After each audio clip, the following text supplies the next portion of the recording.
जैसे कि आपको मालूम है कि जो इलेक्ट्रिकल सर्किट में पुश बटन इस्तेमाल किया जाता है वो नॉर्मली 2 टाइप के आपको मिल जाते हैं। पहला तो होता है एनो पुश बटन और दूसरा होता है एनसी पुश बटन। अब इन दोनों पुश बटन का इस्तेमाल आपको कहाँ पे कैसे करना है उसको समझ लेते हैं। तो यहाँ पे मैं एक सिंपल सा लैंप ले लेता हूँ। लैंप का आपको कनेक्शन मालूम ही होगा। आपको सिंपली क्या करना होता है, लैंप को ग्लो करवाने के लिए फेस सप्लाई और न्यूट्रल सप्लाई प्रोवाइड करना होगा। तो इसके लिए मैं यहाँ पे क्या करूंगा कि मेरा जो पुश बटन है, इस पुश बटन को प्रेस करने के बाद इस लैंप को ग्लो करवाने की कोशिश करूंगा। तो इसके लिए मुझे क्या करना होगा, यहाँ पे हमें चाहिए पावर सप्लाई। पावर सप्लाई के लिए मैंने यहाँ पे बैटरी का सिंबल बना दिया हूँ। अब ये जो मेरे पास में बैटरी है, इस बैटरी के पॉजिटिव टर्मिनल पर एक वायर को कनेक्ट करके लाएंगे और इसको ले जाके पुश बटन को इनपुट पावर सप्लाई दे देंगे। आप यहाँ पे देख सकते हो पुश बटन के आगे में यहाँ पे वायर कंप्लीट नहीं है। तो हमारा जो बैटरी का पॉजिटिव पावर सप्लाई है वो इस टर्मिनल पे रहेगा। अब यदि आपको इस पॉइंट का पावर सप्लाई इस पॉइंट पे पहुंचाना है तो उसके लिए इस वाले पुश बटन को प्रेस करना पड़ेगा। अभी इसको हम प्रेस नहीं करते हैं, इसको थोड़ा रुक के प्रेस करके चेक करेंगे। फिलहाल के टाइम पे हमें यहाँ पे सर्किट को कंप्लीट करना है। तो सर्किट को कंप्लीट करने के लिए क्या करेंगे, ये जो हमारा पुश बटन है, इस पुश बटन का जो दूसरा टर्मिनल है, इस टर्मिनल से एक वायर को कनेक्ट करके हमारा जो लैंप है, इस लैंप को फेस सप्लाई प्रोवाइड कर देंगे। अब इस बल्ब को हमें नेगेटिव पावर सप्लाई देना है।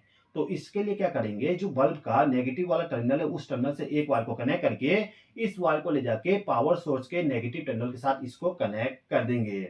इतना कनेक्शन करने के बाद यदि आप इस पुश बटन को प्रेस करोगे तो आपका जो बल्ब है, बल्ब ग्लो हो जाएगा। आप देख सकते हो इस पुश बटन को प्रेस करने पे पावर सप्लाई हमारा आगे फ्लो होते हुए बल्ब को चला जा रहा है। ओके, अब यदि मैं इसको दोबारा रिलीज कर दूं तो पुश बटन हमारा दोबारा नॉर्मल पोजीशन पे चला जाएगा। यदि आपको नहीं मालूम तो मैं आपको बता दूं कि पुश बटन के अंदर में एक स्प्रिंग लगा होता है, जो कि क्या करता है कि जो आपका पावर सप्लाई है उसको यदि आपने प्रेस कर दिए, उसके बाद जब आप इसको रिलीज करोगे तो वो दोबारा अपने नॉर्मल पोजीशन पे चला जाएगा।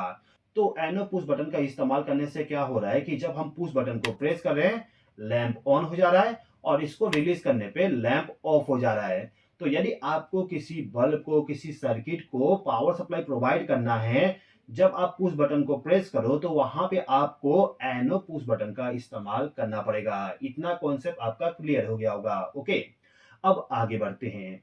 अब यहाँ पर मैं एक और बल्ब का इस्तेमाल कर लेता हूँ। अब इस बल्ब को ग्लो करवाने के लिए मैं एनसी पुश बटन का इस्तेमाल करूंगा। एनसी पुश बटन का सिंबल आप देख सकते हो, यहाँ पे सर्किट कंप्लीट है। आप यहाँ पे देख सकते हो एनो पुश बटन में सर्किट ब्रेक है लेकिन इसमें सर्किट कंप्लीट है। ओके, तो एनसी पुश बटन को पावर सप्लाई यहाँ से मिल चुका है।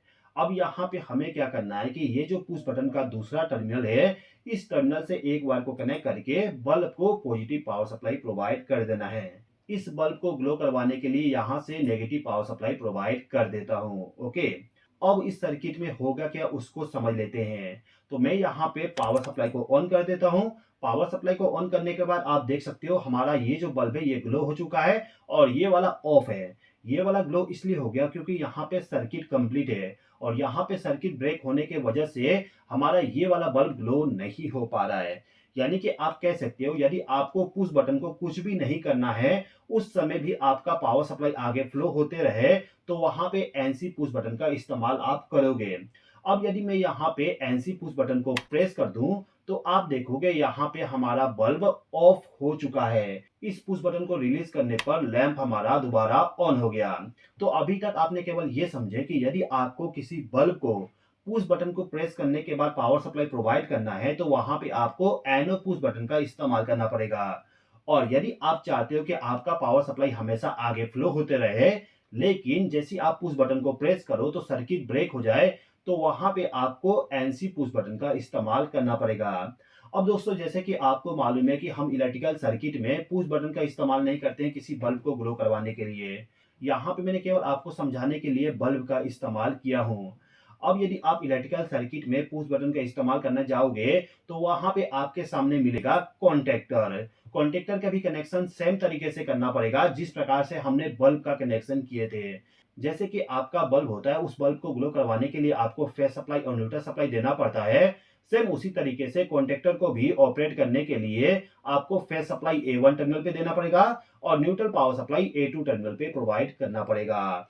अब यहाँ पे इस कॉन्टैक्टर को कैसे पावर सप्लाई प्रोवाइड करोगे वो आपके ऊपर, आपके लॉजिक के ऊपर डिपेंड करेगा कि किस प्रकार से आप कॉन्टैक्टर को पावर सप्लाई प्रोवाइड करना चाहते हो। ओके, अब इस पुश बटन को प्रेस करने के बाद कॉन्टैक्टर पे क्या इफेक्ट आएगा, यदि आप जानना चाहते हो तो कमेंट करके मुझे जरूर बताइएगा, तो इस वीडियो का नेक्स्ट पार्ट आपके लिए बना दूंगा। चलिए इस वीडियो को यहीं पे समाप्त करते हैं।